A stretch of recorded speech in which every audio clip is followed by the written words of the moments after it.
Hello student, मैं दीक्षा। स्वागत है आपका आपके अपने यूट्यूब चैनल में, जिसमें आप पढ़ रहे हैं जुलाई 2023 के करंट अफेयर को। इस करंट अफेयर श्रृंखला के अंतर्गत यह हमारा 5वां मेजर टॉपिक है। इसी तरह से हमने अभी 4 मेजर टॉपिक को कंप्लीट किया हुआ है। चलिए तो स्टार्ट करते हैं आज के हमारे पहले टॉपिक के साथ, जो टॉपिक रहेगा जैव विविधता संशोधन विधेयक 2023 के बारे में। जानते हैं कि इसके संदर्भ में क्या, विधेयक के संदर्भ में क्या संक्षिप्त सुर्खियाँ रहीं, इसके बारे में जानेंगे और इसके संदर्भ में पूरी डिटेल में पढ़ते हैं। हाल ही में संसद के दोनों सदनों ने जैव विविधता संशोधन विधेयक 2023 को पारित किया है। इस विधेयक द्वारा जैव विविधता अधिनियम 2002 में संशोधन किया गया, जो 2023 में पारित हुआ है और वह 2002 के संशोधन के तहत हुआ। तो इसके तहत जानते हैं कि 2002 में जैव विविधता अधिनियम के बारे में कि यह अधिनियम क्या है, इसके क्या प्रावधान है। यह अधिनियम भारत को संयुक्त राष्ट्र जैव विविधता अभिसमय 1992 के उद्देश्यों को पूरा करने में मदद करने के लिए लागू किया गया था। जैव विविधता अधिनियम के निम्नलिखित उद्देश्य हैं, जिसमें पहला आता है कि जैव विविधता का संरक्षण करना, जैव विविधता के घटकों का संधारणीय उपयोग को बढ़ावा देना, जैविक संसाधनों के उपयोग से प्राप्त होने वाले लाभों को निष्पक्ष और न्याय संगत आधार पर साझा करना है। इस अधिनियम में विकेंद्रीकृत त्रिस्तरीय बेनामी की व्यवस्था का प्रावधान किया गया है, जिसके अंतर्गत राष्ट्रीय स्तर पर राष्ट्रीय जैव विविधता प्राधिकरण, राज्य स्तर पर राज्य विविधता प्राधिकरण और स्थानीय निकायों पर जैव विविधता प्रबंधन समितियों का गठन किया गया है। इस अधिनियम में जैव विविधता का संरक्षण करने वाले और इससे संबंधित ज्ञान के सृजनकर्ता तथा धारकों के साथ साझा करने का प्रावधान करता है और जैव विविधता के उपयोग से प्राप्त लाभों को निम्नलिखित रूपों में साझा किया जा सकता है, जिसके अंतर्गत पहला आता है मौद्रिक मुआवजे का भुगतान करके, दूसरा आता है बौद्धिक संपदा अधिकारों को साझा करके और तीसरा आता है प्रौद्योगिकी का हस्तांतरण करके। इसके संदर्भ में इसके निम्नलिखित रूप है। फिर आता है विधेयकों के महत्व के संदर्भ में। देखते हैं कि विधेयक का महत्व यह औषधीय पादपों की खेती को प्रोत्साहित करके वन्य औषधियों पादपों पर पड़ने वाले दबाव को कम करता है। यह भारतीय चिकित्सा पद्धति को बढ़ावा देता है। यह अनुसंधान, पेटेंट आवेदन प्रक्रिया, अनुसंधान परिणामों के हस्तांतरण की तीव्र ट्रैकिंग को सुविधाजनक बनाता है और यह राष्ट्रीय हितों से समझौता किए बिना जैविक संसाधनों की श्रृंखला में अधिक विदेशी निवेश का मार्ग खोलता है। इसके संदर्भ में इसके प्रमुख महत्व है। अब जानते हैं इसके संदर्भ में कि यह है राष्ट्रीय जैव विविधता संयुक्त राष्ट्र जैव विविधता कन्वेंशन क्या है। इसके संदर्भ में जानते हैं कि यह कन्वेंशन का सचिवालय मॉन्ट्रियल कनाडा में है। यह अंतर्राष्ट्रीय कानूनों पर कानून रूप से बाध्यकारी एक बहुपक्षीय संधि है। इसका उद्देश्य 1992 में 3 लक्ष्यों को पूरा करने के लिए इसे तैयार किया गया है, जिसमें जैव विविधता का संरक्षण करना, जैव विविधता के घटकों का संधारणीय उपयोग करना और आनुवांशिक संसाधनों में प्राप्त लाभों को उचित और न्यायसंगत बनाना है। इसके भारत सहित 196 पक्षकार हैं, जिसमें भारत एक सदस्य देश है। इसके मुख्य समझौते में देखते हैं कि भारत ने 3 प्रोटोकॉल की पुष्टि की है, जैसे लाभ साझाकरण से संबंधित नागोया प्रोटोकॉल, जैव सुरक्षा से संबंधित कार्टेजना प्रोटोकॉल और देवताओं से संबंधित नागोया कुआलालंपुर सप्लीमेंट्री प्रोटोकॉल इसके संदर्भ में प्रमुख प्रोटोकॉल है। इससे संबंधित तथ्यों को देखते हैं कि यह सीबीडी का शासी निकाय पक्षकारों का सम्मेलन है और यह कॉप की बैठक को प्रत्येक 2 वर्ष में आयोजित की जाती है और इस कन्वेंशन में सभी स्तरों पर जैव विविधता को शामिल किया गया है, जैसे पारिस्थितिकी तंत्र, प्रजातियां, आनुवांशिक संसाधन आदि इसके अंतर्गत आते हैं। अब आता है जैव विविधता संशोधन विधेयक द्वारा अधिनियम पर किए गए परिवर्तनों पर मुख्य बिंदुओं पर नजर डालते हैं, जिसमें देखते हैं जैव विविधता अधिनियम 2002 के बारे में और जैव विविधता संशोधन विधेयक अधिनियम 2023 में एक कंपेयर करते हैं। छूट के दायरे में वृद्धि के संदर्भ में देखते हैं कि इस अधिनियम के अनुसार यह जैविक संसाधनों के उपयोग के लिए बेनामी प्राधिकरण से पूर्व मंजूरी लेना और उसे सूचित करना अनिवार्य होता है और यह संबंधित क्षेत्र में पंजीकृत आयुष चिकित्सकों, स्थानीय लोगों और समुदायों को वाणिज्यिक उद्देश्यों के जैविक संसाधनों को उपयोग होते हुए एसएसबी को पहले सूचित करने से छूट प्रदान करते हैं। फिर आता है बौद्धिक संपदा अधिकार के लिए मंजूरी के संदर्भ में कि इस अधिनियम ने स्पष्ट किया है कि यह भारत में प्राप्त जैविक संसाधनों के जुड़े आईपीआर के लिए आवेदन करने से पहले एमबीए की मंजूरी लेना अनिवार्य किया हुआ है और संशोधित प्रावधानों के तहत यह आईपीआर प्रावधान करने से पहले या एमबीए की मंजूरी लेने पड़ेगी, न कि आईपीआर के आवेदन करने से पहले। लाभ साझा करने के संदर्भ में कि इस अधिनियम के अनुसार जैविक संसाधनों और इससे संबंधित ज्ञान का उपयोग करने वाले स्थानीय समुदायों के साथ लाभ साझा करना अनिवार्य होता है और यह संहिताबद्ध पारंपरिक ज्ञान का उपयोग करने वालों को स्थानीय समुदायों के साथ लाभ साझा करने हेतु छूट प्रदान करता है। अपराध और जुर्माने के संदर्भ में देखते हैं कि इस अधिनियम में अलग अलग गतिविधियों के लिए सरकारी एजेंसियों में अनुमति नहीं देने, जैसे अपराधों के मामलों में 5 वर्ष की सजा या जुर्माना या दोनों का प्रावधान होता है और इस विधेयक में कई कृत्यों को गैर आपराधिक बना दिया गया है, जिसमें नियमों के उल्लंघन के मामलों में कारावास के स्थानों पर जुर्माने का प्रावधान किया गया है, जिसमें जुर्मानों की राशि 1 से 50 लाख रुपए तक होगी। लगातार उल्लंघन की स्थिति में 1 करोड़ रुपए तक की अतिरिक्त जुर्माना लगाया जा सकता है। इसके संदर्भ में अब आता है एमबीए के विस्तार के संदर्भ में कि इस अधिनियम के अनुसार एमबीए के अध्यक्ष में 10 पदेन सदस्य होना चाहिए और इसमें विशेषज्ञों और वैज्ञानिकों में गैर 5 आधिकारिक सदस्य नियुक्त किए जाएंगे। इसमें जनजातीय कार्य, जैव विविधता जैसे मामलों में जुड़े मामलों का प्रतिनिधित्व करने वाले 14 पदेन सदस्य होते हैं, जिसमें राज्य जैव विविधता बोर्ड के 4 प्रतिनिधि शामिल होंगे, जिसमें विशेषज्ञों और वैज्ञानिकों के बीच 5 गैर आधिकारिक सदस्य नियुक्त किए जाएंगे। जिसमें जैव विविधता संरक्षण का अनुभव एक सदस्य सचिव होगा, जो एमबीए का मुख्य समन्वय अधिकारी होगा। इसके संदर्भ में है। अब आता है विधेयक से जुड़ी प्रमुख चिंताओं के बारे में, जिसमें पहली आती है संहिताबद्ध पारंपरिक ज्ञान की परिभाषा की अस्पष्टता का होना, कि नागोया और कार्टागेना प्रोटोकॉल में इस शब्दावली को परिभाषित नहीं किया गया और इस शब्दावली की व्यापक व्याख्या की जाएगी, जिसमें लगभग सभी पारंपरिक ज्ञान से होने वाले लाभ को साझा करने में छूट मिल सकती है। लाभ साझाकरण करने संबंधी निर्णय लेने में स्थानीय समुदायों की भूमिका में कमी होती है। विधेयक की पारंपरिक रूप से सहमत शर्तों के निर्धारण में स्थानीय निकायों तथा लाभ पर दावा करने वाली प्रत्यक्ष भूमिका को समाप्त करते हैं। शब्दावली को जानने के संदर्भ में इसमें पहुंच और साझाकरण में देखते हैं कि आनुवंशिक संसाधनों तक पहुंच, उनके उपयोग में होने वाले लाभों के ऐसे संसाधनों का उपयोग करने वाले लोगों या देशों या ऐसे संसाधनों को प्रदान करने वाले लोगों या देशों के बीच साझा करने की एक व्यवस्था होती है। अब आता है अपराधी और जुर्माने से जुड़ी चिंताओं के बारे में, कि संशोधन विधेयक में 1 लाख रुपए से लेकर 1 करोड़ रुपए तक के जुर्माने का प्रावधान है। इसमें व्यापक सीमा के भीतर जुर्माने का निर्धारण करने हेतु निर्णय लेने वाले अधिकारी के लिए कानूनी मार्गदर्शन की आवश्यकता होती है।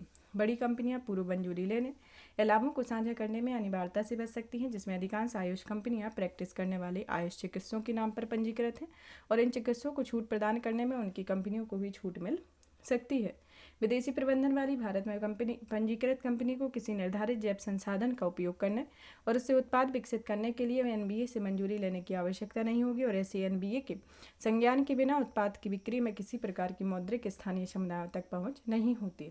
निष्कर्ष के तौर पर समझते हैं कि उपरोक्त चिंताओं को दूर करने की आवश्यकता होती है, जिसमें भारत की समृद्ध जैव विविधता और इससे जुड़ी पारंपरिक और समकालीन ज्ञान प्रणालियों के उद्देश्य से समझौता किए बिना उनके विकास और उपयोगिता को बाधित किए बिना उनके संरक्षण सुनिश्चित हो सकेगा। अब आता है पौधा किस्म कृषक अधिकार संरक्षण के बारे में, कि हाल ही में दिल्ली हाईकोर्ट ने पेप्सिको इंडिया होल्डिंग के द्वारा दायर की गई एक अपील पर खारिज कर दिया है, जिसमें गौरतलब है कि 2021 में PBB&FR आदि प्राधिकरण ने एक आदेश जारी कर आलू की एक किस्म FL 2027 के लिए पेप्सिको को मिले IPR पंजीकरण प्रमाण पत्र को रद्द कर दिया और इसी के खिलाफ पेप्सिको ने दिल्ली हाईकोर्ट में अपील दायर की है। अब मुद्दा क्या है, इसके संदर्भ में देखते हैं कि FL 2036 नामक आलू की एक किस्म ने पेप्सिको के अनुबंध कृषि व्यवस्था के लिए 2009 में प्रस्तुत किया था। FL 2037 किस्म को PPV&FR अधिनियम 2001 के तहत पंजीकृत किया गया है, जिसमें 2009 में पेप्सिको ने गुजरात के कुछ किसानों में इस अधिनियम के तहत पंजीकृत आलू की किस्म को अवैध रूप से उगाने और बौद्धिक संपदा अधिकार का उल्लंघन करने के लिए मुकदमा दायर किया गया था। पंजीकरण के लिए गलत जानकारी प्रस्तुत करने और किसानों के अधिकारों के उल्लंघन के आधार पर 2021 में FL 2027 का पंजीकरण रद्द कर दिया है। अब आता है कि नई पादप किस्मों के संरक्षण के लिए अंतर्राष्ट्रीय संघ के बारे में। इसका हेडक्वार्टर स्विट्जरलैंड में है। इसकी उत्पत्ति नई पादप किस्मों के संरक्षण के लिए अंतर्राष्ट्रीय अभिसमय द्वारा स्थापित किया गया और इसे 1961 में अपनाया गया है।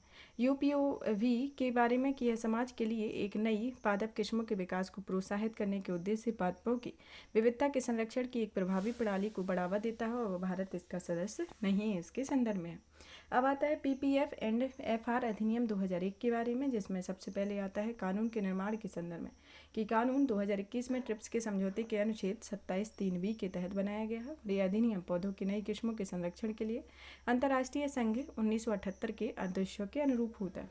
यह नई मौजूदा किसानों द्वारा विकसित किस्मों को संरक्षण प्रदान करने वाला दुनिया का एकमात्र IPR है, जो पौधों के ब्रीडर्स के साथ साथ किसानों को में भी बौद्धिक संपदा अधिकार प्रदान करता है। UPOV के विपरीत यह अधिनियम नई के साथ पहले से मौजूद किस्मों के संरक्षण को भी व्यवस्था करता है।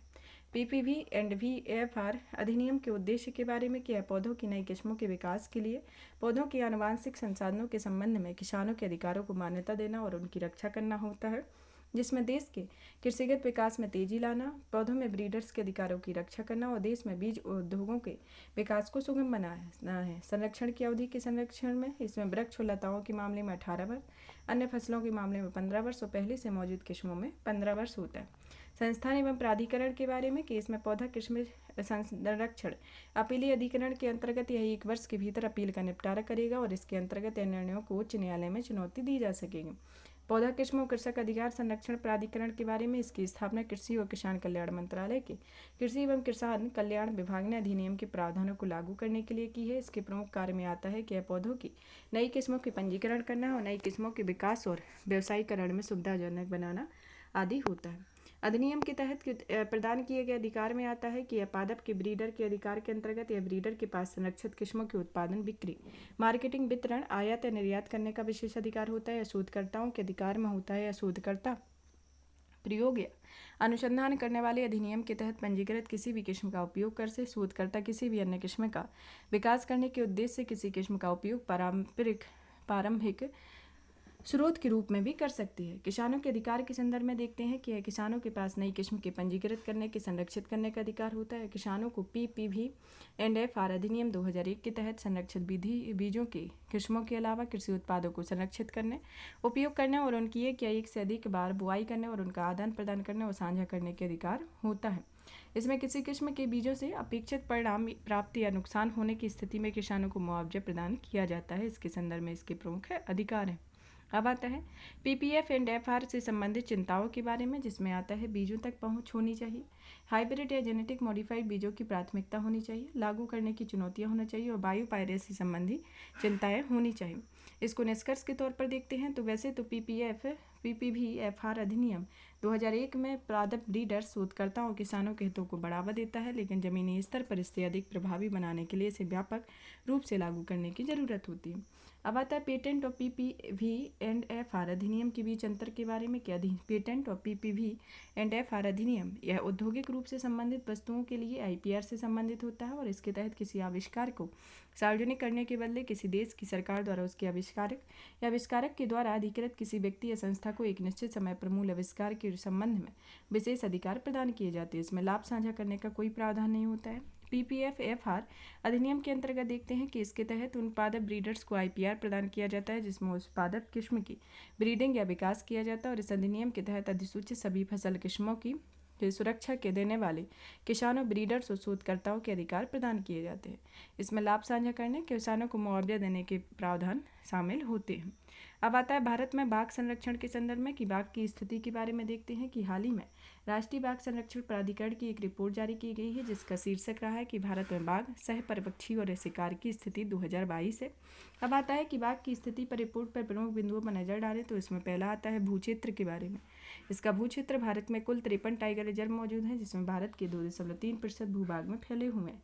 बाघों की संख्या में देखते हैं कि वर्तमान में दुनिया भर में पाए जाने वाले बाघों की संख्या लगभग 75% भारत में मौजूद है, जिसमें मध्य भारत, शिवालिक पहाड़ियाँ और गंगा के मैदानों में बाघों की आबादी में उल्लेखनीय वृद्धि दर्ज की गई है। अब आता है टाइगर रिजर्व की सुरक्षा मजबूत करने की आवश्यकता क्यों है। इसके संदर्भ में देखते हैं कि 35% टाइगर रिजर्व में तत्काल सुरक्षा उपाय करने और बाघों को फिर से बसाने की आवश्यकता है तथा बाघों की गणना के लिए उपयोग की गई तकनीकी में आता है कि M-STRIPS के अंतर्गत monitoring system for tiger intensive protection and ecological status. इस तकनीक में बाघ पर्यावास क्षेत्र में जानकारी एकत्र करने के लिए ग्लोबल पोजिशनिंग सिस्टम और रिमोट सेंसिंग का उपयोग किया जाता है। कैमरा ट्रैप पर आधारित कैप्चर मार्क रिकैप्चर के संदर्भ में किया है आबादी और घनत्व का अनुमान लगाने के लिए एक प्रमाणित विधि होती है। यह उन क्षेत्रों में जहाँ कैमरा ट्रैपिंग संभव नहीं होती है वहाँ बाघों की उपस्थिति की पुष्टि करने के लिए मॉलिक्यूलर टूल्स का उपयोग किया जाता है जिसमें स्केट्स या मल की सहायता से DNA का पता लगाया जाता है। इसके संदर्भ में अब आता है टाइगर रिजर्व का प्रबंधन, प्रभावशीलता और मूल्यांकन के बारे में कि हाल ही में राष्ट्रीय बाघ संरक्षण प्राधिकरण ने भारत में टाइगर रिजर्व के प्रबंधन, प्रभावशीलता, मूल्यांकन का 5वां चक्र पर रिपोर्ट जारी की है। अब आता है कि इसके बारे में यह होता क्या है। टाइगर रिजर्व का प्रबंधन, प्रभावशीलता, मूल्यांकन जिसकी शुरुआत 2006 में हुई थी और सरकार उसी रूप में पूरे देश में टाइगर रिजर्व का मूल्यांकन करने के लिए MEME का उपयोग कर रहा है। इसमें NTCA और भारतीय वन्यजीव संस्थान द्वारा संयुक्त रूप से संचालित किया जा रहा है। सरकार द्वारा आयोजित MEE का 5वां चक्र होता है। IUCN और संरक्षित क्षेत्रों पर विश्व की प्राकृतिक संसाधन आयोग ने संरक्षित क्षेत्रों के प्रबंधन प्रभावशीलता मूल्यांकन हेतु फ्रेमवर्क जारी किया हुआ है। अब जानते हैं इसके बारे में। डिजाइन और प्लानिंग के संदर्भ में देखते हैं कि यह स्थिति और खतरे में अभी हम कहाँ हैं, यह प्लानिंग करता है तथा इसमें पर्याप्तता और उपयुक्तता में इसकी इनपुट और प्रक्रिया के संदर्भ में देखते हैं और इसकी आपूर्ति परिणाम और आउटपुट पर होती है। अब आता है MEE के महत्व के बारे में कि यह प्रबंधन के लिए एक अनुकूल दृष्टिकोण को सक्षम करता है, उनका समर्थन करता है, प्रभावी संसाधन आवंटन में सहायता करता है, यह जवाबदेही और पारदर्शिता को बढ़ावा देता है, समुदाय को शामिल करने और सहभागिता को बढ़ाने में सहायता करता है तथा संरक्षित क्षेत्रों में मूल्यों को बढ़ावा देता है। अब आता है MEE क्या है। MEE के तहत मुख्य रूप से इस बात पर मूल्यांकन किया जाता है संरक्षित क्षेत्रों का प्रबंधन कैसे किया जा रहा है, साथ ही इसके तहत यह पता लगाया जाता है कि क्या संरक्षित क्षेत्र अपने मूल्य संरक्षण कर रहे हैं या अपने लक्ष्यों या उद्देश्यों की प्राप्ति कर रही है। प्रबंधन प्रभावशीलता पर संरक्षित क्षेत्रों में प्रबंधन के निम्नलिखित 3 मुख्य विषयों को शामिल किया गया है, जिसमें किसी विशेष स्थल या संरक्षित क्षेत्र की स्थिति और दोनों से संबंधित डिजाइन से जुड़ी समस्याएं शामिल होती हैं। इसमें प्रबंधन प्रणाली और प्रक्रिया की पर्याप्तता या उपयुक्तता होती है तथा संरक्षित क्षेत्रों में उद्देश्यों की प्राप्ति की स्थिति जिसमें मूल्यों का संरक्षण भी शामिल होता है। MEE के 5वें चक्र के बारे में कि इस चक्र को 51वें टाइगर रिजर्व मूल्यांकन किया गया है, जिसमें 2 नए टाइगर रिजर्व घोषित किए गए हैं, जिसमें रामगढ़, बिसधारी और रानीपुर को MEE के परिवर्तमान चक्र में शामिल नहीं किया गया और केरल के पेरियार टाइगर रिजर्व को भारत के सर्वश्रेष्ठ प्रबंधन वाले टाइगर रिजर्व का दर्जा दिया गया। MEE का समग्र औसत स्कोर 2010 के 65% से बढ़कर वर्तमान मूल्यांकन में 78% हो गया है तथा इसमें 51 टाइगर रिजर्व को 4 श्रेणियों में वर्गीकृत किया गया है, जिसमें उत्कृष्ट, बहुत अच्छा, अच्छा और संतोषजनक होता है। MEE की रिपोर्ट में देश के किसी भी टाइगर रिजर्व को खराब या प्रबंधन श्रेणी में रखा नहीं गया है। ये वर्तमान चक्र में मुख्य रूप से carbon capture and climate change को सबसे कम स्कोर प्राप्त हुआ है, जिसमें कोई प्रावधान नहीं किए गए। अब आता है संबंधित सुर्खियों में पढ़ते हैं कि केंद्र ने प्रोजेक्ट टाइगर और प्रोजेक्ट एलिफेंट का विलय कर दिया है, जिसमें विलय के बाद पर्यावरण, वन और जलवायु परिवर्तन मंत्रालय के तहत project tiger and elephant division नामक एक प्रभाग का गठन किया गया। यह प्रोजेक्ट टाइगर के additional director general of forest, project tiger और प्रोजेक्ट एलिफेंट के ADCF के रूप में दोनों प्रभागों के कर्मचारियों का नेतृत्व करेगा, जिसका उद्देश्य दोनों संरक्षण परियोजनाओं के लिए वित्त पोषण को तर्कसंगत बनाना है। अब आता है विलय के महत्व के बारे में जानते हैं कि इसमें दोनों प्रजातियों के संरक्षण के प्रयासों को व्यवस्थित करने पर मदद की जाएगी तथा इसमें दोनों परियोजनाओं के प्रशासन कुशल और व्यवस्थित होगा तथा दोनों प्रजातियों का समान पर्यावास एवं एक एकीकृत दृष्टिकोण में दोनों को लाभ होगा। चुनौतियों के संदर्भ में इसमें प्रोजेक्ट टाइगर के तहत अन्य प्रजातियों को शामिल किया गया है, जिसमें स्थिति संयुक्त रूप से आवंटित वित्त रूप से बाघों के संरक्षण हेतु वास्तविक व्यय में कमी आती है तथा दोनों प्रजातियों के संरक्षण में अलग अलग चुनौतियों को सामना करना पड़ता है। अब आता है वन संरक्षण संशोधन विधेयक 2023 के बारे में, जिसे हाल ही में संसद के दोनों सदनों में द्वारा पारित किया गया। वन संरक्षण विधेयक 2023 के बारे में यह विधेयक वन संरक्षण अधिनियम 1980 में संशोधन करता है। इस अधिनियम के अंतर्गत वन को जो आता है वह 7वीं अनुसूची में 7वीं समवर्ती सूची का एक विषय है, जिसमें समवर्ती सूची में होने के कारण संसद को इस विषय पर कानून बनाने का अधिकार है। अब आता है कि वन संरक्षण अधिनियम 1980 के बारे में कि यह अधिनियम है जो गैर वन्य उद्देश्यों के लिए वनों को काटने और वन भूमि के उपयोग पर कई प्रतिबंध लगाता है। साथ ही इसमें किसी भी प्रावधान के उल्लंघन के लिए दंड का प्रावधान किया गया है, जिसमें संशोधन के बाद अब एक मूल अधिकार को अधिनियम को वन संरक्षण और संवर्धन अधिनियम 1980 का नाम दिया गया है, जिसमें विधेयक को भारत के अपने वनावरण, वृक्षावरण को बढ़ाने, राष्ट्रीय व अंतर्राष्ट्रीय पर्यावरणीय लक्ष्यों को प्राप्त करने और राष्ट्रीय महत्व के सामरिक और सुरक्षा संबंधी परियोजनाओं को तेजी से पूरा करने में मदद करेगा, इसके संदर्भ में है। अब आता है प्रमुख संशोधनों पर एक नज़र डालते हैं, जिसमें आता है तार्किकता के संदर्भ में किया संशोधन TN गोदावरदन नामबद्ध 1996 में सुप्रीम कोर्ट के फैसले से उत्पन्न हुई अस्पष्टता के बाद इस अधिनियम को लागू करने से दायर को स्पष्ट किया गया था। प्रस्तावना के संदर्भ में इसमें संशोधन में इस अधिनियम में एक प्रस्तावना को शामिल किया गया है, जिसमें भारत के राष्ट्रीय स्तर पर निर्धारित योगदान से संबंधित सभी लक्ष्यों और राष्ट्रीय लक्ष्यों को शामिल किया गया है, जैसे 2070 तक निवल शून्य उत्सर्जन को प्राप्त करना तथा 2030 तक 2.5 से 3 बिलियन तक CO2 के अतिरिक्त कार्बन सिंक का निर्माण करना है। और इसका दायरा अधिनियम के प्रावधानों के तहत की शामिल की गई भूमि में निम्नलिखित में शामिल है, जिसमें भारतीय वन अधिनियम 1927 या वन्य कानूनों के तहत वन के रूप में घोषित या अधिसूचित भूमि होती है और 1980 या उसके बाद के सरकारी रिकॉर्ड में वन के रूप में दर्ज भूमि या ये रिकॉर्ड सरकार राज्य सरकारों या केंद्र शासित प्रदेशों की सरकारों के राज्य विभाग या वन विभाग में दर्ज किए जाते हैं, जिसमें ऐसी भूमि शामिल नहीं होती जो 1996 या उससे पहले वन से गैर वन्य उद्देश्यों हेतु उपयोग करने के लिए आधिकारिक रूप से परिवर्तित किया जा चुका है। छूट प्राप्त या इसके दायरे से बाहर रखी गई भूमियों की श्रेणी के संदर्भ में किसी भूमि की कुल श्रेणी को अधिनियम के दायरे से बाहर रखा गया है, जिसमें जो भूमि इस अधिनियम के तहत स्पष्ट रूप से शामिल नहीं की गई उस पर वृक्ष लगाना, वृक्षारोपण करना तथा पुनर्वनीकरण करना इसकी अनुमति है। वानिकी गतिविधियों के तहत गैर अतिरिक्त गतिविधियों को शामिल करने के संदर्भ में कि इसमें गैर वन्य उद्देश्यों को परिभाषित किया गया है, जिसमें संरक्षित क्षेत्रों के अलावा अन्य वन क्षेत्रों में अधिनियम 1972 के तहत चिड़ियाघरों और सफारी की स्थापना करना है। इसमें संबंधित क्षेत्रों में लागू योजनाओं के शामिल इको टूरिज्म सुविधाएं होनी चाहिए। पुनरुद्धार करने वाली गतिविधियों सहित वनस्पति संवर्धन गतिविधियाँ होती हैं और केंद्र सरकार द्वारा निर्धारित अन्य कोई गतिविधियाँ होती हैं।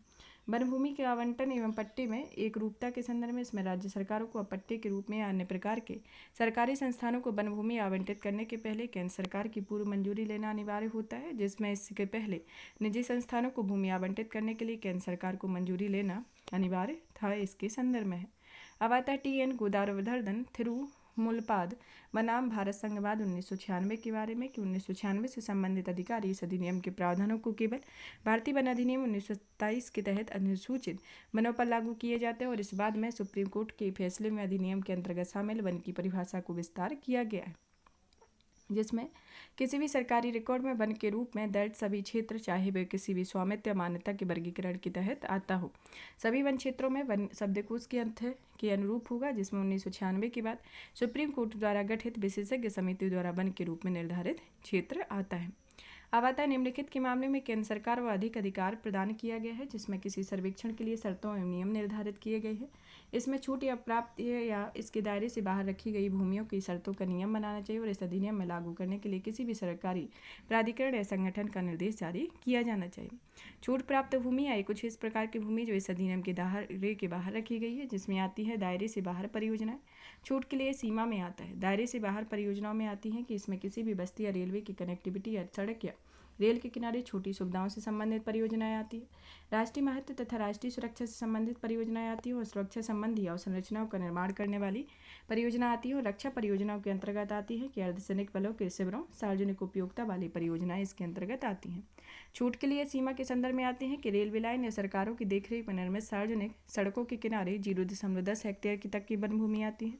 अंतर्राष्ट्रीय सीमाओं या नियंत्रण रेखा में वास्तविक नियंत्रण रेखा के 100 किलोमीटर के भीतर तक की वन भूमि आती है और 10 हेक्टेयर तक की वन भूमि और वामपंथी उग्रवाद से प्रभावित क्षेत्रों की 5 हेक्टेयर तक की वन भूमि इसके अंतर्गत आती है। विधेयक को लेकर चिंताओं के संदर्भ में देखते हैं कि इसमें वन संरक्षण अधिनियम 1929 के उद्देश्यों के विपरीत या बहुत सारी गतिविधियों को गैर वन उद्देश्यों के दायरे से बाहर किए जाने में बड़े पैमाने पर वनों की कटाई को बढ़ावा मिलता है। सुप्रीम कोर्ट ने 1996 के निर्णय को अप्रभावी कर दिया है। इसके संदर्भ में कि यह वन अधिकार अर्थात अनुसूचित जनजाति या अन्य पारंपरिक वन निवासी 2006 पर प्रभावी होगा, संघवाद के विरुद्ध होगा, पारिस्थितिक रूप से संवेदनशील क्षेत्रों का खतरा होगा तथा वृक्षारोपण बनाम प्राकृतिक वन के संदर्भ में ये होगा। अब आता है निष्कर्ष के तौर पर देखते हैं कि इस अधिनियम का उद्देश्य वनों के संरक्षण को बढ़ावा देना है, साथ ही यह भारत की अंतर्राष्ट्रीय प्रतिबद्धताओं को पूरा करता है, जिसमें देश के सभी वन कानून या वन भूमि की आवश्यकताओं को व्यापक स्तर पर उपयोग हेतु संबंधित परिस्थितियों या तथा संधारणीय विकास सुनिश्चित करने हेतु किया जाना चाहिए। अब आता है ग्रेडेड रिस्पॉन्स एक्शन प्लान के बारे में कि हाल ही में राष्ट्रीय राजधानी क्षेत्र और निकटवर्ती क्षेत्रों में वायु गुणवत्ता प्रबंधन आयोग ने मौजूदा ग्रेडेड रिस्पॉन्स एक्शन प्लान में संशोधन करने की घोषणा की है। इसका उद्देश्य इस क्षेत्र में के अंतर्गत वायु प्रदूषण को कमी लाना है। ग्रेडेड रिस्पॉन्स एक्शन प्लान के बारे में कि यह दिल्ली में वायु गुणवत्ता सूचकांक के स्तर पर आधारित एक आपातकालीन कार्यवाही प्रणाली है और जो दिल्ली NCR के खराब होती वायु गुणवत्ता और समाधान के लिए सभी हितधारकों को एक साथ लाती है। MC मेहता बनाम भारत संघवाद में सुप्रीम कोर्ट ने आदेश दिया हुआ है कि दिल्ली NCR की वायु गुणवत्ता के संबंध में GRAP को तैयार किया गया है, जिसमें पहली बार पर्यावरण, वन एवं जलवायु परिवर्तन मंत्रालय ने जनवरी 2017 में पर्यावरण अधिनियम 1986 के तहत अधिसूचित किया गया। इस अधिसूचना के अनुसार दिल्ली NCR में GRAP के लागू करने की जिम्मेदारी अब भंग हो चुके पर्यावरण प्रदूषण प्राधिकरण पर नजर आ गई है, जिसमें 2021 में GRAP को CAQM द्वारा लागू किया जा रहा है। इसमें अक्टूबर 2022 में GRAP की वायु गुणवत्ता सूचकांक के आधार पर लागू किया जा रहा है, जिसमें AQI के तहत निम्नलिखित प्रदूषक शामिल हैं, जिसमें PM10, PM2.0 और 5 और NO2, ozone, SO2, CO, NH3 और लेड या सीसा होते हैं। यहाँ PM से आशय कड़की पदार्थ से होता है, जिसमें ग्रिप के पुराना संस्करण को केवल PM 2.5 PM 10 की सांद्रता के आधार पर लागू किया जाता है। NCR के लिए ग्रिप के दिल्ली खराब वायु गुणवत्ता सूचकांक में चार अलग अलग चरणों में वर्गीकृत किया गया है, जिसके अंतर्गत पहला चरण आता है कि यह खराब वायु गुणवत्ता होती है, जो 201 से 300 के अंतर्गत होती है, जिसमें अधिक पुराने डीजल या वाहनों को लेकर राष्ट्रीय हरित अधिकरण सुप्रीम कोर्ट के आदेशों में मौजूदा कानूनों के तहत सख्ती से लागू करना होता है। होटल, रेस्तरां या खुले भोजनालय में केवल विद्युत या स्वच्छ ईंधन गैस आधारित सुनिश्चित करना। इसमें संशोधन के तहत नई प्रावधान शामिल की गई है, जिसमें नागरिक चार्टर के अंतर्गत इसमें वाहनों से होने वाले प्रदूषण को नियंत्रित करने के लिए हाइब्रिड वाहनों या इलेक्ट्रिक वाहनों की प्राथमिकता देना है और 10 से 15 वर्षों में पुराने एंड हाफ लाइफ वाले डीजल या पेट्रोल वाहनों को नहीं चलाना या उनका उपयोग नहीं करना होता है। अब आता है चरण सेकंड में बहुत खराब, जो 301 और 400 के अंतर्गत है, जिसमें औद्योगिक, वाणिज्यिक, आवासीय, कार्यालय, प्रतिष्ठान आदि सहित NCR के सभी क्षेत्रों में डीजल जनरेटर में व्यवस्थित और नियंत्रित संचालन के लिए निर्देश जारी किए गए हैं। चरण थर्ड के अंतर्गत गंभीर वायु गुणवत्ता आती है, जिसमें 401 से 450 तक आती है, जिसमें NCR में शामिल राज्य सरकारों या दिल्ली सरकार द्वारा कार्रवाई होती है, जिसमें NCR में BS3 पेट्रोल और BS4 में डीजल से चलने वाले हल्के वाहनों में प्रतिबंध लगाए गए। चरण 4 के अंतर्गत आती है 450 प्लस की गुणवत्ता, जिसमें संशोधन के जरिए नए प्रावधान शामिल किए गए हैं, जिसमें EV, CNG, BS6 डीजल से चलने वाले वाहनों के अलावा दिल्ली के बाहर पंजीकृत किसी भी हल्की मोटर वाहन को दिल्ली में प्रवेश करने की अनुमति नहीं देनी चाहिए, जिसमें आवश्यक वस्तुओं को लाने और ले जाने वाली आवश्यक सेवाएं प्रदान करने वाले वाहनों की छूट प्रदान की गई है। अब आता है संशोधन के अन्य बिंदुओं पर नजर डालें तो इसमें देखते हैं कि नियमों को लागू करने के समय यह संशोधित ग्रिप को पूरे 1 साल में 1 अक्टूबर 2023 तक लागू किया जाएगा। इसमें कम से कम 3 दिन में होने पर लागू किया जाएगा और यह डायनेमिक मॉडल या IMD या IITM द्वारा प्रतिदिन के आधार पर मौसम में मौसम विज्ञान संबंधी पूर्वानुमान के आधार पर लागू किया जाता है। ग्रिप के चरण 2, 3, 4 के तहत इसमें जारी कार्यवाहियों में AQI से संबंधित चरण में अनुमानित स्तर पर पहुंचने में कम से कम 3 दिन पहले लागू किया जाता है। कार्यवाहियों का साथ साथ लागू होना कि इसमें चरण थर्ड के अंतर्गत कार्यवाहियों के पिछले चरणों को तय शामिल किया गया है। अतिरिक्त उपाय में देखते हैं कि यह मौजूदा AQI तथा मौसम पूर्वानुमान के अनुसार CAQM अलग अलग वायु प्रदूषण श्रेणियों यानी ग्रिप की अनुसूची के तहत 1 से 4 तक के अतिरिक्त छूटों या निर्णयों को ले सकता है। निष्कर्ष के तौर पर समझते हैं कि इसमें IQAIR द्वारा जारी 5वीं वैश्विक या वायु गुणवत्ता रिपोर्ट के अनुसार दिल्ली दुनिया के सबसे प्रदूषित शहरों में 4थे स्थान पर है। इसमें graded response action plan Delhi NCR वायु प्रदूषण को नियंत्रित करने और स्वास्थ्य पर इसके नकारात्मक प्रभाव के साथ ही यह सही कदम होता है। अब आता है ग्रिप के महत्व के बारे में समझते हैं और ग्रिप से NCR और निकटवर्ती क्षेत्रों में वायु गुणवत्ता प्रबंधन आयोग के बारे में, जिसकी उत्पत्ति 2020 में गठित की गई है, जिसे बाद में राष्ट्रीय राजधानी क्षेत्र और निकटवर्ती क्षेत्रों में वायु गुणवत्ता प्रबंधन आयोग अधिनियम 2021 के अवाय में वैधानिक निकाय का दर्जा दिया गया, जिसका कार्य वायु गुणवत्ता सूचकांक में जुड़ी समस्याओं की पहचान, समाधान और समन्वय का अनुसंधान सुधार करना है। इसकी उपसमितियों में आयोग के लिए निगरानी, पहचान और सुरक्षा उपायों में परिवर्तन और अनुसंधान पर विकास उप समितियाँ गठित करना होता है। ग्रिप के महत्व के बारे में देखते हैं कि इससे पूरे दिल्ली NCR में चरण दर चरण योजना निर्माण संभव होता है तथा यह सभी प्रदूषण नियंत्रण बोर्ड, औद्योगिक क्षेत्र प्राधिकरण जैसी कई एजेंसियों को साथ लाती है। यह जवाबदेही और समय सीमा तय करती है। इससे अग्र सक्रिय तरीके से समय सीमा के पहले ही दिल्ली में BS6 ईंधन मानक लागू करने की नीतियों को तैयार करने में मदद मिलती है। यह विशेषकर सर्दियों के दौरान NCR के वायु प्रदूषण को नियंत्रित करने में मदद करती है तथा यह सक्रिय भागीदारी के लिए नागरिक चार्टर को भी लागू करती है। इसके संदर्भ में है। अब आता है प्लास्टिक प्रदूषण के बारे में कि प्लास्टिक प्रदूषण क्या है। ये पहले नंबर डेटा बैंक के बारे में देख लेते हैं कि किस भारत की किस तरह की स्थिति है। केंद्रीय प्रदूषण नियंत्रण बोर्ड के अनुसार प्रतिवर्ष 3.4 मिलियन टन प्लास्टिक अपशिष्ट उत्पन्न होता है और विज्ञान और पर्यावरण केंद्र के अनुसार भारत ने 12.3% प्लास्टिक अपशिष्ट का ही पुनर्चक्रण किया हुआ है और अर्थ एक्शन के अनुसार भारत में उत्पन्न 98.55% अपशिष्ट का ठीक से प्रबंधन नहीं किया जा रहा है। इसके संदर्भ में यह प्रमुख डेटा है। अब आता है सुर्खियों में क्यों रहा है प्लास्टिक प्रदूषण की। प्रधानमंत्री ने प्लास्टिक प्रदूषण को समाप्त करने के लिए G20 देशों में कानूनी रूप से एक बाध्यकारी प्रभावी अंतर्राष्ट्रीय समझौते को साकार करने पर मिलकर आग्रह किया हुआ है, जिससे हम संबंधित तथ्यों में आता है कि स्विट्जरलैंड स्थित एक रिसर्च कंसल्टेंसी अर्थ एक्शन द्वारा जारी 2023 प्लास्टिक ओवरसेट डे रिपोर्ट के अनुसार 28 जुलाई 2023 के दिन पृथ्वी भारत पहला प्लास्टिक ओवरशूट डे दर्ज किया गया। और 6 जनवरी 2023 को भारत में प्लास्टिक ओवरशूट डे दर्ज किया गया है। और भारत उन 12 देशों में है जो दुनिया के 52% कुप्रबंधित प्लास्टिक अपशिष्ट के लिए जिम्मेदार है। प्लास्टिक अपशिष्ट का उत्पादन, जब प्लास्टिक अपशिष्ट के प्रबंधन की क्षमता से अधिक हो जाता है तो उसमें प्लास्टिक ओवरशूट डे कहा जाता है, जिसमें अंततः पर्यावरण प्रदूषित होता है। यह देश पे कुप्रबंधित अपशिष्ट सूचकांक अर्थात यह कुप्रबंधन समग्र अपशिष्ट के अनुपात पर आधारित होता है।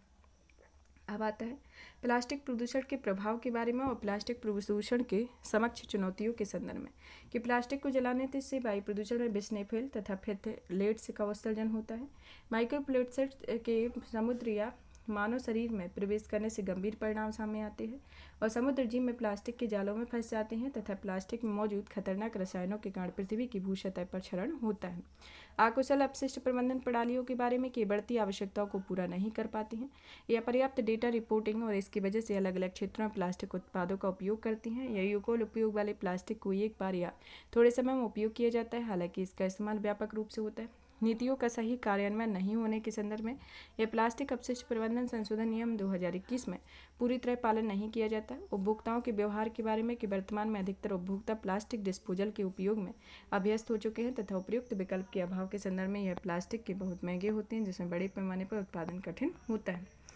प्लास्टिक प्रदूषण पर अंकुश लगाने पर की गई पहलों के बारे में कि प्लास्टिक अपशिष्ट प्रबंधन नियम 2021 में इसके तहत एकल उपयोग वाली प्लास्टिक के विनिर्माण, आयात, भंडारण, वितरण, बिक्री, उपयोग पर प्रतिबंध लगाया जाता है, जिसमें प्लास्टिक के कैरी बैग को 30 सितंबर 2021 में 50 माइक्रोन से बढ़ाकर 75 माइक्रोन कर दी गई, जिसमें इसमें 31 दिसंबर 2022 से प्लास्टिक के कैरी बैग को 120 माइक्रोन तक कर दिया गया। प्लास्टिक उत्पादों के लिए विस्तारित उत्तरदायित्व दिशा निर्देश सूचित किए गए हैं। प्लास्टिक अपशिष्ट प्रबंधन नियम 2022 के बारे में कि इसका उद्देश्य प्लास्टिक पैकेजिंग अपशिष्ट का चक्रीय अर्थव्यवस्था को मजबूत करना है तथा इसमें प्लास्टिक पैकेजिंग अपशिष्ट के लिए पुनर्चक्रण अवसंरचना का विकास करना है। निजी क्षेत्र में इंडिया प्लास्टिक पेस्ट के बारे में और अन्य प्लास्टिक कनेक्टिविटी में आदि पहलों के माध्यम से सहयोग कर रहा है। संयुक्त राष्ट्र पर्यावरण सभा एवं एंड प्लास्टिक पॉल्यूशन के नाम के बारे में एक संकल्प अपनाया गया है, जिसमें निम्नलिखित शामिल है। इसमें पहला आता है कि यह 150 देशों में या 175 देशों में नैरोबी में संयुक्त राष्ट्र पर्यावरण सभा के संकल्प का समर्थन करता है, जिसका उद्देश्य 2021 में कानूनी रूप से बाध्यकारी एक अंतर्राष्ट्रीय समझौते को संपन्न करना है तथा प्लास्टिक प्रदूषण को समाप्त करना है। और इसके अलावा देशों में राष्ट्रीय कार्य योजना को विकसित करने और तथा उन्हें लागू करने के लिए अपडेट करने की अपेक्षा की गई है। निष्कर्ष के तौर पर देखते हैं कि देश में प्लास्टिक प्रदूषण की बढ़ती समस्या समाधान करने के लिए हमें कुछ कदम उठाने चाहिए, जिसमें कुछ कदम निम्न हो सकते हैं, जैसे प्लास्टिक के पुनर्चक्रण को प्रोत्साहित करना, प्लास्टिक प्रदूषण से होने वाले खतरों के बारे में लोगों के बीच जागरूकता पैदा करना, नियमों का सख्ती से लागू करना, प्रदूषण नियंत्रण बोर्ड को अधिक मजबूत करना तथा उपयुक्त के अलावा संसाधन दक्षता और पुनर्प्राप्ति पर ध्यान देने के साथ चक्रीय अर्थव्यवस्था को अपनाना होगा। इससे किसी भी सामग्री की एक बार इस्तेमाल किए जाने और तथा फिर से फेंक दिए जाने के बजाय यह क्लोज्ड लूप की प्रणाली का पालन संभव हो सकेगा। क्लोज्ड लूप सिस्टम प्लास्टिक उत्पादों की रिसाइक्लिंग और पुनः उपयोग करने की प्रक्रिया होती है, जिसमें कच्चे माल का उपयोग कम होता है और अपशिष्ट को कम किया जाता है। अब आता है नीली अर्थव्यवस्था के बारे में कि हाल ही में चेन्नई ने G20 ECSWG का तथा सदस्य देशों के बीच पर्यावरण और जलवायु मंत्रियों की एक बैठक समझौते पर संपन्न हुई है। इसके समापन के बाद संधारणी और लचीली नीली अर्थव्यवस्था पर चेन्नई उच्च स्तरीय सिद्धांतों की एक पूरी व्यवस्था को अपनाया गया है, जिससे संबंधित तथ्यों में देखते हैं कि चेन्नई उच्च स्तरीय सिद्धांत के वास्तव में कई सारे सिद्धांत का एक समूह होगा, जिसका मुख्य उद्देश्य है। पहला आता है कि नीली अर्थव्यवस्था के लिए निगरानी और मूल्यांकन व्यवस्था की स्थापना और उनका कार्यान्वयन करना है। दूसरा आता है कि इसमें महासागर संबंधी वित्त में बढ़ोतरी करना। तीसरा आता है समुद्री स्थानिक योजना को उपयोग को बढ़ावा देना। चौथा आता है समुद्री प्रदूषण का समाधान करना और जैव विविधता का पुनरुद्धार करना और देशज और पारंपरिक ज्ञान की पहचान और उनका संरक्षण करना है इसके संदर्भ में। अब आता है नीली अर्थव्यवस्था के घटकों में आता है जैसे नवीनीकरण ऊर्जा का होना, मत्स्य के संदर्भ में, पर्यटन के संदर्भ में, समुद्री परिवहन में और अपशिष्ट प्रबंधन के संदर्भ में इसके प्रमुख घटक हैं। अब आता है नीली अर्थव्यवस्था के बारे में कि नीली अर्थव्यवस्था का आशय महासागरीय पारिस्थितिकी तंत्र को संरक्षित करना, आर्थिक समृद्धि और बेहतर आजीविका और रोजगार के लिए महासागरीय संसाधनों के संधारणीय उपयोग से होता है। यह सतत विकास 14 लक्ष्य के 14 और यह महासागर, सागर तथा समुद्री संसाधनों के संरक्षण तथा संधारणीय उपयोग से संबंधित होता है। यह भारत के लिए नीली अर्थव्यवस्था के महत्व के संदर्भ में देखते हैं कि यह भारत में नीली अर्थव्यवस्था का अनुमानित आकार होता है, जिसमें यह सकल घरेलू उत्पाद के 4% के बराबर होता है। फिर आता है विशिष्ट समुद्री स्थिति में भारत के तट रेखा की लंबाई 7517 किलोमीटर होती है, जिसमें 12 प्रमुख बंदरगाह और 187 छोटे बंदरगाह होते हैं, जिसमें भारत को अनन्य आर्थिक क्षेत्र अधिकार में 2 मिलियन वर्ग किलोमीटर से भी अधिक होता है। मौजूदा क्षेत्र के लाभप्रद के संदर्भ में किया है व्यापार, पोत परिवहन, गहरी खनिज संसाधनों, जलीय कृषि तथा मत्स्य पालन, समुद्री प्रौद्योगिकियों के विकास आदि के लिए लाभदायक होता है, जिसमें नीली अर्थव्यवस्थाओं में रोजगार सृजन, खाद्य सुरक्षा, आजीविका सुनिश्चित करना तथा नवीनीकरण ऊर्जा इत्यादि में काफ़ी महत्वपूर्ण होता है। अब आता है नीली अर्थव्यवस्था के लक्ष्य को साकार करने के समक्ष चुनौतियां, जिसमें पहली आती है भारत में विशिष्ट संगठनात्मक फ्रेमवर्क का अभाव होना, व्यापक कानूनी का अभाव होना, मापन संबंधी चुनौतियां और अन्य ऐसी चुनौतियां जो जलवायु परिवर्तन, अति संधारणीय या मत्स्यन और समुद्री प्लास्टिक आदि से शामिल होती है।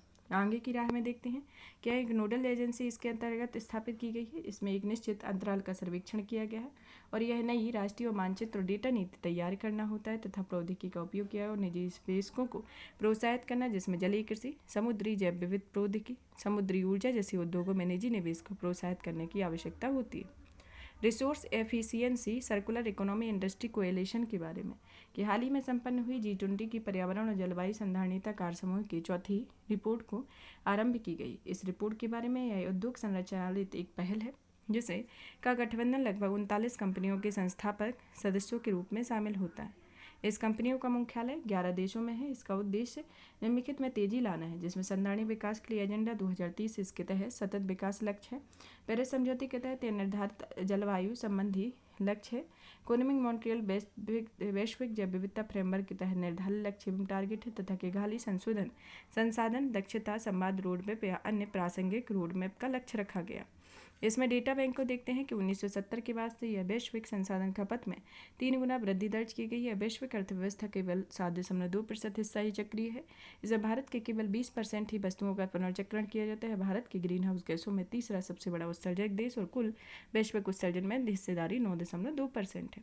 अब आता है इस गठबंधन में 3 मार्गदर्शक स्तंभों का पर आधारित है, जिसमें पहला आता है प्रभाव डालने की साझेदारियों में देखते हैं कि जमीनी स्तर पर जुड़ी सफलता को प्रदर्शित करना, एक उद्योग द्वारा उत्पन्न अपशिष्ट का दूसरे उद्योग के कच्चे माल के रूप में उपयोग करना और मूल्य श्रृंखलाओं में सहयोग की संभावना को बढ़ाना। उदाहरण के लिए असंगठित क्षेत्र में MSME और कंपनियों को शामिल करना इस योजना को बनाना है।